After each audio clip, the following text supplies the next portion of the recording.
Hi, my name is Lamika Phillips, and the purpose of my presentation is to inform.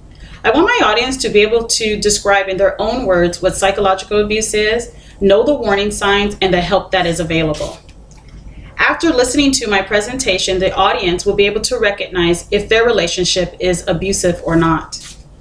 Based on my topic of discussion, the general audience would be men and women, 18 years or older, and they should be in some form of a relationship such as boyfriend-girlfriend, common law, or married. This topic would also be very helpful for anyone starting to date. My topic is significant for my audience because psychological abuse is hard to detect. There are no visible signs of bruises, scars, or trauma, and the abuse can stay hidden for many years. It slowly destroys your friendships, your intimate relationships, and most importantly, it starts to destroy your sense of self-worth. You are emotionally disconnected. The core of your relationship is gone and has been for many years. This is what my therapist told me on January 4th, 2013. I had been in an emotionally abusive marriage for over 12 years. Looking back, I can see the signs, I can feel the symptoms, but yet I was not able to understand my situation. I didn't know what to look for, and I didn't know how to help myself. What I did know was that I wasn't physically hurt, but I had lots of pain. My scars were internal.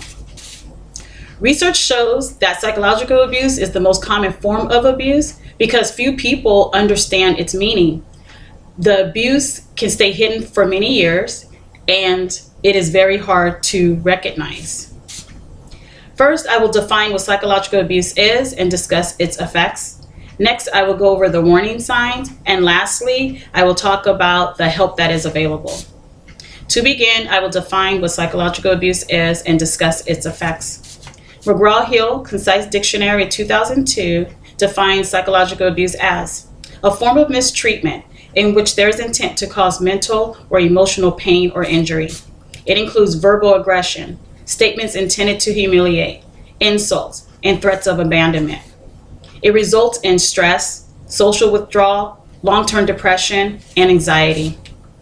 Psychological abuse is otherwise known as mental or emotional abuse. The effects of emotional abuse is more harmful than that of physical abuse. Stonesy 2008 states that physical abuse tends to occur in cycles.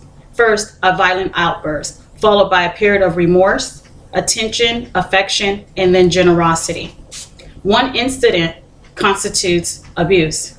On the other hand, Muno 2001 states that emotional abuse is made up of a series of incidents or a pattern of behavior that occurs very frequently. It's extremely harmful because of that. Tracy 2012 lists some short and long-term effects of emotional abuse.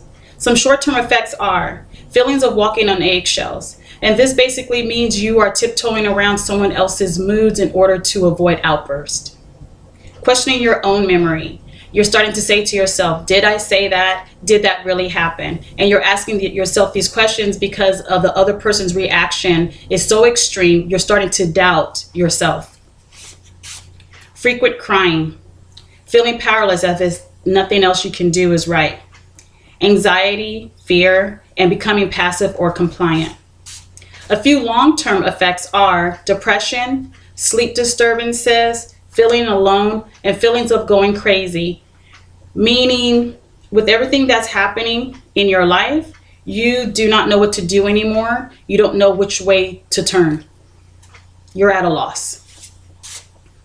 As you can see, emotional abuse is very personal. It harms your spirits, your self-worth, your feelings, and your thoughts. This image by Philthought 2011 represents exactly how it feels to be in an emotionally abusive relationship. This is an image of a roller coaster moving fast with many ups and downs and twists and turns. You are on a constant ride of fear, anxiety, and depression. It's a 24-hour ride. You are the only one on this ride. You wish to get off and you want to get off, but you do not know how, where, or when. It's hard to imagine that I was on this ride for 12 years. So now that you know what psychological abuse is and how its effects can be tremendously harmful to your well-being, I will now discuss its warning signs. There are plenty of red flags in an emotionally abusive relationship, but if you do not know the signs, you will not be able to recognize if you're being abused or not. In articles written by Furman 2014 and Me 2013, they list a total of 31 signs to be aware of. Between the two, I listed 12 that seem very prominent.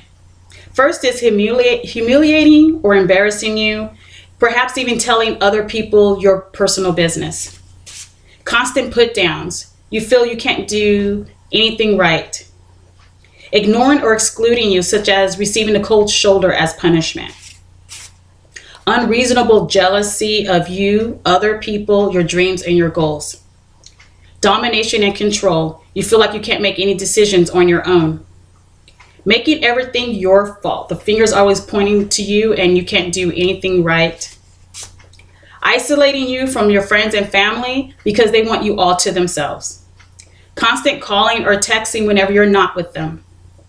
Verbal abuse, such as calling you derogatory names, even in a joking manner. Instills fear through intimidation. Constant accusations of infidelity and gets physical. I chose this last one of a warning sign of getting physical because even though getting physical is not a component of emotional abuse, it can definitely happen and lead to it, and it's something to be aware of. Please remember that these warning signs occur frequently and attack your self-worth. You begin to adapt to the way the abuser wishes you to be. You are no longer you, and your identity slowly diminishes. It's an unfair way to live life, which brings me to the light at the end of the tunnel: help. There is help. There is a way to get you and your life back. I know this because I did it. By the time you decide that changes have to be made, the abuse is severe, daily, and very noticeable. Tracy 2012 states contributing reasons one would seek help. The emotional abuse starts to negatively affect parts of your life, such as school, work, and your friendships. Friends and relatives start to express concern about the relationship. Abusive patterns are long-term and ingrained. If you need help to leave the relationship, you can turn to doctors, psychologists, counselors, and faith leaders. Available helplines that she suggests are www.healthyplace.com and www.womenslaw.org. As I mentioned, I sought out help through a therapist, which was extremely helpful for my recovery. There's other forms of recovery, which are general counseling, psychotherapy, or otherwise known as talk therapy, and cognitive behavior therapy. As you can see, not knowing about emotional abuse can be detrimental to your well-being. There are no physical signs of the abuse, making it imperative to understand its meaning. Being aware of its effects and the warning signs can put a stop to a destructive relationship and get you onto the road to recovery sooner rather than later. To recap, I first stated the definition of psychological abuse is otherwise known as emotional or mental abuse. I discussed the harmful effects this has on your self-worth. Next, I talked about the warning signs to be aware of. And lastly, I discussed 3 reasons one would seek help, who to turn to leave the relationship, and the types of therapy needed for recovery. I end my speech with a quote by Harris, 2014. She says, "Overcoming abuse doesn't just happen. It takes positive steps every day. Let today be the day you start to move forward." Next, I will answer 3 scripted audience questions.